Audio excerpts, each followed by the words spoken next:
ဒီနေ့အခမ်းအနားလေးကတော့ IT Pack Exam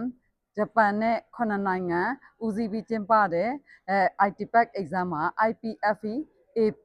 အောင်လက်မှတ်ချီးမြှင့်ပွဲမှာ player အနေနဲ့ IPFE AP Samuel Exam 3ခုစလုံးမှာအောင်မြင်တဲ့အတွက်ဂုဏ်ပြုဖို့တက်ရောက်လာတာဖြစ်ပါတယ်။ player မှာ AP ဟာ AP Exam ကိုအများဆုံးဖြေဆိုကြပြီးတော့